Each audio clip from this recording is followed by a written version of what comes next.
آج تک اس کو کسی آنکھ نے دیکھا نہیں، کسی کان نے اس کے مثل کوئی چیز سنی نہیں۔ ہاں، مصطفیٰ کریم صلی اللہ تعالیٰ علیہ وسلم سے جو ہم نے سنا ہے جنت کی نعمتیں کیا ہیں، وہاں پر کس انداز سے محلات تعمیر ہیں۔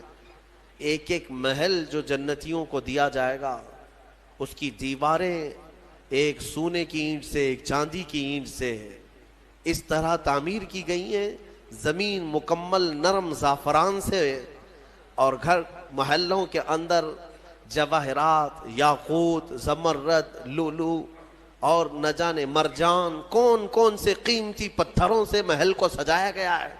ایک چھوٹے محل کی بات کر رہا ہوں۔ پھر ہر محل کے اندر نہر جاری ہوگی، جنات تجری من تحتها الانہار، وہ ایسے باغیچے تمہیں دیے جائیں گے جن کے نیچے نہریں بہ رہی ہوں گی۔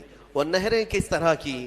ان نہروں کے متعلق کہا گیا ہے دودھ سے زیادہ سفید پانی اور شہد سے زیادہ میٹھا ہوگا، اور جو اس سے پانی پی لے وہ کبھی پیاسا نہ ہوگا، لا نظمأ بعدہ ابدا، اس کے بعد کبھی پیاس نہ لگے اگر اس سے دنیا میں ایک کسی کو پلا دیا جائے۔ وہ جنت کی نہریں، ایک ایک کا سب، ایک ایک جنتی ان سب چیزوں کا مالک ہے۔ پھر اس کے بارے میں سورہ واقعہ میں ملتا ہے یہ کیسے بیٹھے ہوں گے جنتی۔ قرآن پاک سورہ واقعہ پڑھو تو آپ کو سمجھ میں آئے گا۔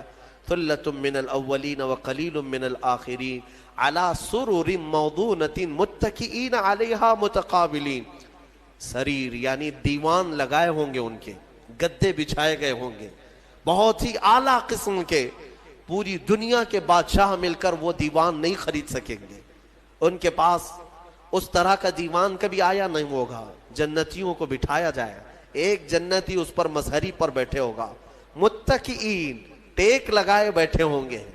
یہ جنت کے احوال بیان ہو رہے ہیں، ٹیک لگائے بیٹھے ہوں گے اور آمنے سامنے ہوں گے دوسرے جنتی بھی، دوسرا جنتی اس طرف ہے، ایک جنتی اس طرف ہے، آمنے سامنے ہوں گے۔ یطوف علیہم ولدان مخلدون، وہاں خوبصورت لڑکے خدمت کے لیے معمور ہوں گی، وحور عین کامثال اللؤلؤ المکنون، اور اللہ فرماتا ہے بڑی بڑی آنکھوں والی حوریں ایسی جیسے کہ چمکدار موتیوں کی طرح، ایک ایک جنتی کو 70 حوریں خدمت میں دی جائیں گی۔ وہاں پر کیا ہے؟ نہ بیمار ہونا ہے، نہ سر درد آنا ہے، نہ بخار، نہ سردی۔ جنت میں نہ غم ہے، نہ کسی چیز کا خوف ہے۔ خوف کس چیز کا ہوتا ہے؟ مرنے کا ہوتا ہے، موت تو آنی نہیں ہے۔ کوئی چیز چلی جائے گی، فوت ہو جائے گی تو اس کا غم ہے، وہ چیز ہونا نہیں ہے وہاں پر۔ ڈر بیماری کا ہے، بیمار ہونا نہیں ہے۔ پھر پلس کبھی ایسا ہوا کہ پیٹ درد سے آدمی بے چین ہوتا ہے، بے قرار ہوتا ہے، جنت میں نہ کبھی کسی کو پیٹ درد ہونا ہے، نہ کسی کو طہارت استنجا پکانے کی حاجت ہونی ہے، کیونکہ وہ نوری جگہ ہے، جو کھائے گا وہ نور ہی نور ہے، نور ہی نور ہے، اس کا فضلہ نہیں، نور کا فضلہ نہیں ہوتا، کچرا نہیں ہوتا۔ تو جنت میں کسی چیز کی فکر نہیں، اسی لیے قرآن میں جگہ جگہ اللہ نے فرمایا لا خوف علیہم ولا هم یحزنون، نہ ان پر کسی چیز کا خوف ہوگا، نہ کسی چیز کا غم ہوگا۔ اسی لیے میرے عزیزو جنت کی چاہت رکھو، اس سے بڑھ کر کے کیا ہے؟ جنت میں ایک محل کیسا دیا جائے گا پتہ ہے؟ جنت فل ہو چکی ہوگی، فل ہو چکی ہوگی، سب سے اخیر میں ایک بندہ آئے گا، حساب دیتے دیتے دیتے زمانہ گزر گیا، جنتی جنت میں جا چکے، سب کا فیصلہ ہو گیا، لاسٹ آنے والا، سب سے اخیر میں آنے والا جنتی پتہ نہیں کتنے 100 سال بعد آئے گا، بخشش ہو گئی، اس کی سزائیں ختم ہو گئی، اسے بھی نکال کر کے لایا گیا۔ جنت میں وہ آیا، دیکھا ساری جنت بھری ہوئی، سب کے محلات لگے ہوئے ہیں۔ ظاہر سی بات ہے انٹرنس پر سیدھے ہی آتے ہی بڑے بڑے محلات اور سب کے نام لگے ہوئے ہیں۔ یہ حسرت سے دیکھنے لگا، میں بہت تاخیر سے آیا، مجھے جگہ ملے گی یا نہیں ملے گی؟ سب سے اخیر میں آنے والا جنتی، تو وہ جنت میں اندر آئے گا، رب تبارک و تعالیٰ سے پوچھے گا کہ مولا میری جگہ ہے یا نہیں جنت میں؟ رب تبارک و تعالیٰ فرماتا ہے جنت میں اس بندے سے پوچھتا ہے تیری کیا خواہش ہے؟ جنت میں یہ محلات سب کو جو دیے گئے وہ کتنے بڑے ہوں گے، میں انداز آپ کو بتاتا ہوں۔ اس بندے سے پوچھا گیا، وہ بندہ کہتا ہے میرے لیے کوئی جگہ ہے یا نہیں؟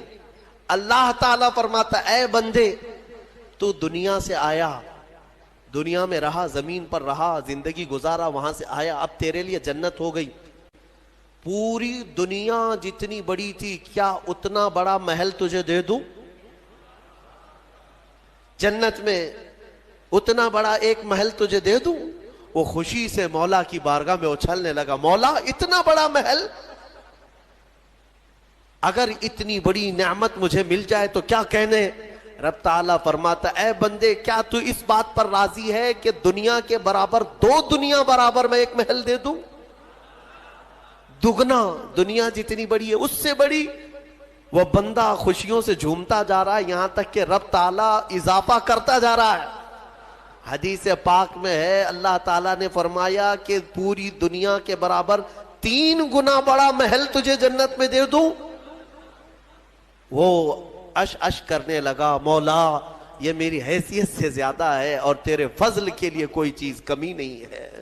پھر مولا تبارک و تعالیٰ حکم دے گا کہ اس بندے کو جو دنیا سے آیا، سب سے اخیر میں آیا، پوری دنیا کے برابر 3 گنا بڑا کر کے اسے محل دیا جائے۔ یہ سب سے اخیر میں آنے والے کا ہے، جو شروع میں جا چکے ہوں گے ان کے محلات کتنے بڑے ہوں گے، اور جنت کی وسعت کو تم اندازہ بھی نہیں کر سکو گے، وہ کتنی بڑی ہے، کتنی چوڑی ہے، نہ تمہارے کیلکولیشن میں آ سکے گا، نہ حساب میں آ سکے گا۔ جنت کو کس قدر پھیلایا گیا ہے میرے عزیزوں۔ اب نعمتیں ایسی ہیں کہ اللہ تعالیٰ فرماتا ہے جنتی جب جنت میں جائیں گے، کلما رزقوا فیہا من ثمرۃ رزقا قالوا ھذا الذی رزقنا من قبل، جس چیز کی خواہش ہوگی نا وہ ان کا کھانا وہاں سامنے رکھا ہوگا۔ پھل کھانے کی خواہش، وہ جو کھانے کی خواہش کریں گے جنتی، وہ وہاں پر خدمتگار جنت میں لا کر ان کے سامنے رکھ دیں گے۔ اور فرمایا گیا کہ ہر بار ایک ہی قسم کے پھل کی طرح، شکل ایک ہی ہوگی اور مزے الگ الگ ہوں گے، ایک ہی چیز لائی جا رہی ہے۔ تو جنتی، ہو سکتا ہے آپ نے سیب کھانے کی خواہش کی، لایا گیا، بعد میں کیلا کھانے کی خواہش کی گئی، پھر ویسے ہی سیب کی طرح ہی شکل لائی گئی، پھر بعد میں آپ کو گوشت کھانے کی خواہش ہوئی، تب بھی سیب کی طرح ہی چیز لائی گئی۔ تو جنتی کہیں گے کہ یہ کیا ہے، جب جب ہمیں رزق دیا جا رہا ہے ایک ہی طرح کا دیا جا رہا ہے؟ تو رب تبارک و تعالیٰ قرآن میں فرماتا ہے کلما رزقوا منہا من ثمرۃ رزقا قالوا ھذا الذی رزقنا من قبل، کہیں گے وہ ایسا ہی ہم کو اس سے پہلے بھی ملا تھا۔ اللہ فرمائے گا وہ ایسا نہیں ہے، وہ اتو متشابہا، بلکہ اس سے ملتا جلتا ہے، لیکن تم کھاؤ، جو تمہارے من میں لذت چاہیے وہ اسی میں مل جائے گی۔ جنت کی نعمتوں کو ہم کیسے بیان کر سکیں میرے عزیزوں۔ پھر اس سے بڑی نعمت یہ ہے کہ جنتی کے لیے اتنی آزادی کہ وہ پوری جنت میں جہاں چاہے گھومے پھرے، سیر کرے، وہاں کے جنت کی نعمتوں کو دیکھے۔ جنتی کی کبھی خواہش ہوگی، وہ عرض کرے گا کہ مولا میں سیر و تفریح کے لیے تیری اولیاء کے دربار دیکھنا چاہتا ہوں، اسے لے جایا جائے گا۔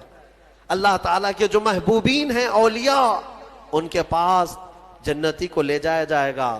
میرے عزیزوں وہ کیا سہانا منظر ہوگا جب تم غوث پاک کو بھی دیکھ رہے ہو، غریب نواز کو بھی دیکھ رہے ہو، جسے چاہتے ہو اسے دیکھنے کی غرض سے تم جنت میں تفریح کے لیے، سیر کے لیے نکلے ہوں گے۔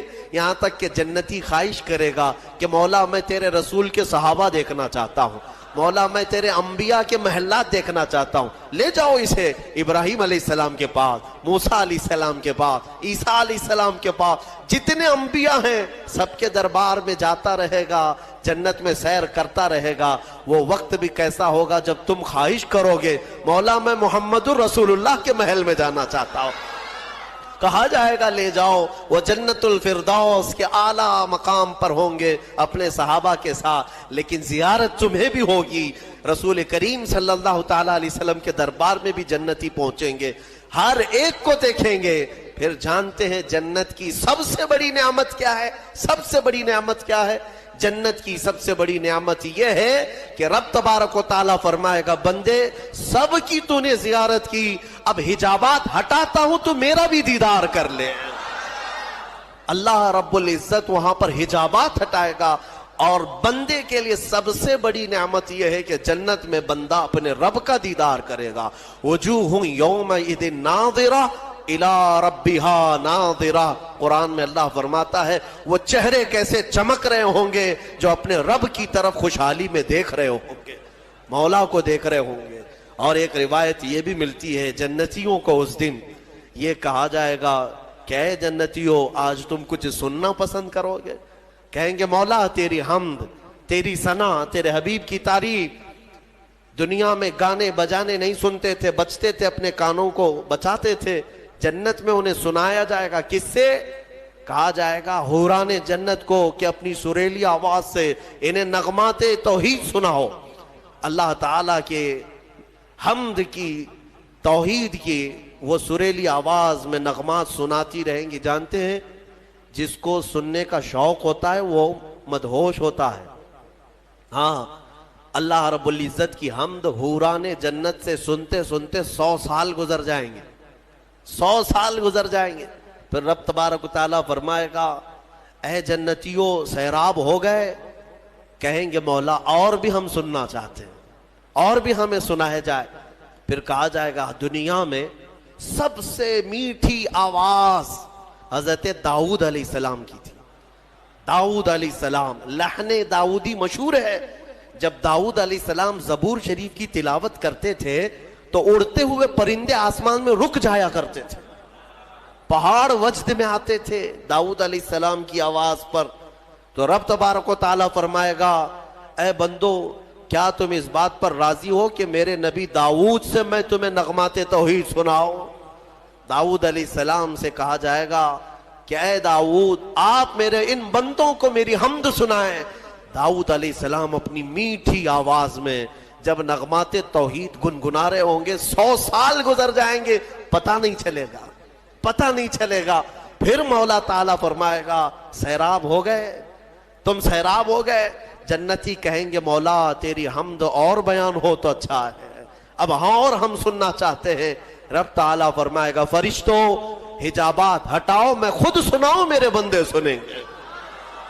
مولا کریم کیا وہ منظر ہوگا. اسی لیے جنت میں جانے کی تڑپ رکھو, طلب رکھو. ایسے نہیں کہ یہاں پر 4 دن کی عیاشی کے لیے جنت کو قربان کر دیا.